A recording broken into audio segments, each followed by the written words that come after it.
ठीक नहीं है। बांग्लादेश जैसी जो कहानी हुई, क्या हिंदू नहीं देख रहा है? हिंदू देख रहा है।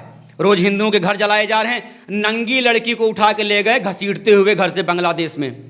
वो हिंदू की बेटी थी, तुम्हारे घर की बेटी ऐसे घसीटते हुए ले जाएगा, कैसे बर्दाश्त कर लोगे तुम? वहाँ का प्रशासन, वहाँ का सब ऐसे देख रहे, सब मुंह बाधिर है, कोई नहीं बोल रहा है। क्या तुम्हारे देश में भी ऐसी कभी ऐसी व्यवस्था आ जाएगी तो तुम क्या करोगे? तब तो तुमको उठ खड़ा होना पड़ेगा और एक चड्ढी में दौड़ोगे। कहाँ से तब प्राण आ जाएगा? आज जो प्राण सोया हुआ है उस प्राण को जगाइए। और मेरा कहने का मतलब सिर्फ इतने है कि अपने धर्म को गिराने में कोई मुसलमान शामिल नहीं, उसमें सिर्फ अपना हिंदू है, दूसरा कोई नहीं। अब चिन्हित कीजिए, ये आपका है काम कि कौन है। और सब जानते हो, सब जानते हो, ऐसा नहीं है कि नहीं जानते हो। और जान करके भी अनजान बन रहे हो तो भाई बातें दूसरी है। तब जान करके अनजान बनो और फिर आगे सहने के लिए तैयार रहो, छाती चौड़ी करो।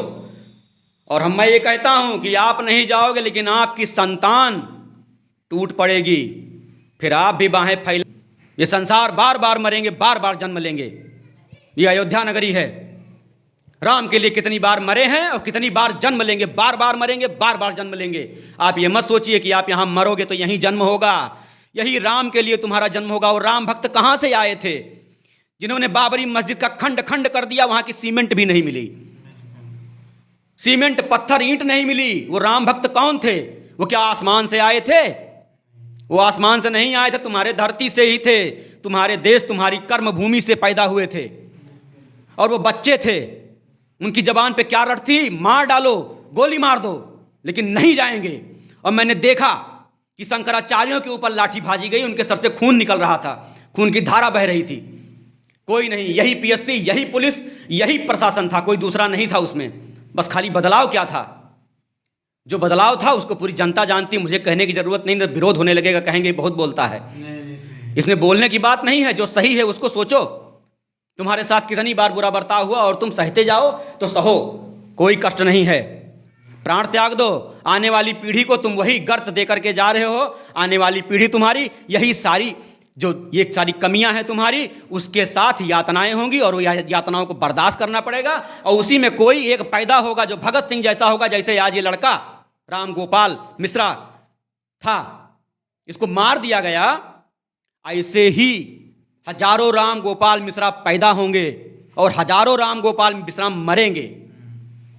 फिर भी अगर ये धर्म नहीं जागा तो इस धर्म का मिट जाना ही ठीक है, कोई मतलब नहीं है। क्या चाहते हो?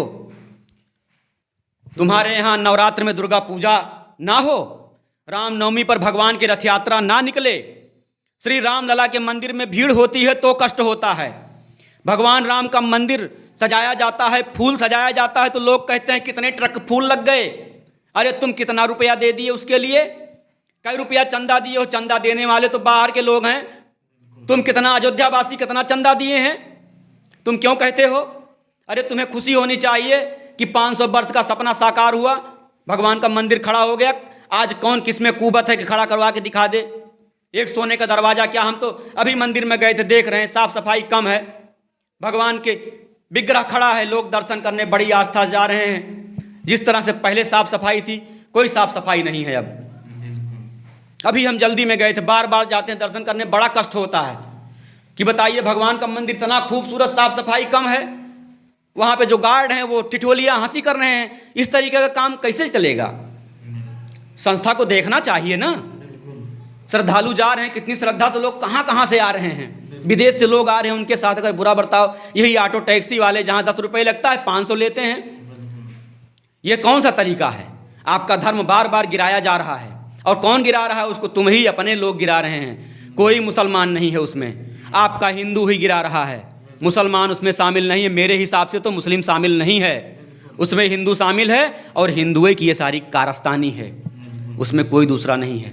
अपने धर्म को आप स्वयं खत्म करना चाहते हो तो धर्म नहीं खत्म होगा, तुम खत्म हो जाओगे, ये जान लीजिएगा। वो महाकाल की दृष्टि है। कहते हैं कि ब्रह्मा के एक दिन में सारी सृष्टि रचित होती है और एक ही दिन में जब संध्या लगती है तो सारी सृष्टि का संहार होता है। धरती सदैव सदैव रही है और ऐसी ही धरती अरबों खरबों हैं, अरबों खरबों ब्रिजेश बैठे हैं, अरबों खरबों राहुल बैठे हैं, बोल रहे हैं एक ही टाइम पे। यहाँ से शरीर मरता है तो ये आत्मा वहाँ ट्रांसफर हो जाती है उस धरती पर। ये जान लीजिएगा, ये ब्रह्मांड जिसका रचा हुआ है उसकी खोपड़ी बहुत बड़ी है, उसकी खोपड़ी को तुम जान नहीं पाओगे। वो अजर अमर अनंत है जिसको ब्रह्मा और महेश भी नहीं जान पाए। रामचरितमानस तुलसीदास जी से पहले श्री शंभु ने लिखी, महादेव ने लिखी। जिस दिन कलयुग लगा, आप कहते हो ना बड़े बड़े तंत्र, बड़े बड़े तांत्रिक, जिस दिन कलयुग लगा उसी दिन महादेव के द्वारा सारे तंत्रों का बंधन कर दिया गया। महादेव ने स्वयं बंधन किया है, सिर्फ कामाख्या का तंत्र खुला है। बड़े बड़े तांत्रिक बोलते हैं आपके पास सिद्धि है, सिद्धि का उपयोग कीजिए, मार दीजिए इनको। जो लोग ऐसा करते हैं, माँ दुर्गा की मूर्ति पर जो है पत्थर फेंकते हैं, उनकी जान ले लेनी चाहिए। कैसे बर्दाश्त कर ले रहे हो? तुम्हारे अंदर खून नहीं, ज्वाला नहीं है, प्राण त्याग दो, तुरंत मर जाओ, कोई मतलब नहीं है जीने का। हमारी बातें बुरी लगेंगी, हमें बुरा भला लोग कहेंगे, हम सुन लेंगे, हमें कोई दिक्कत नहीं है। हम आदी हैं सुनने के। पहले भी हम जब बोले थे पशु पक्षियों के ऊपर तो हमारे ऊपर बड़ी टिप्पणी की गई कि बड़े जो है धर्मात्मा बन रहे हैं। हम धर्मात्मा नहीं हैं, हम धर्मात्मा तो नहीं कह सकते अपने आप को, हम भी इंसान हैं। हम सोचते हैं कि पशु पक्षी जितना हमारा अधिकार है धरती पर रहने का, उतने अधिकार उनका भी है। उनको खाना ना मिले, कम से कम पानी तो मिलना चाहिए। एक एक पक्षी एक एक महीने पानी नहीं पाता है, एक एक महीने पानी की आस में जिंदा रहता है और बैठे बैठे डाल पे मर जाता है।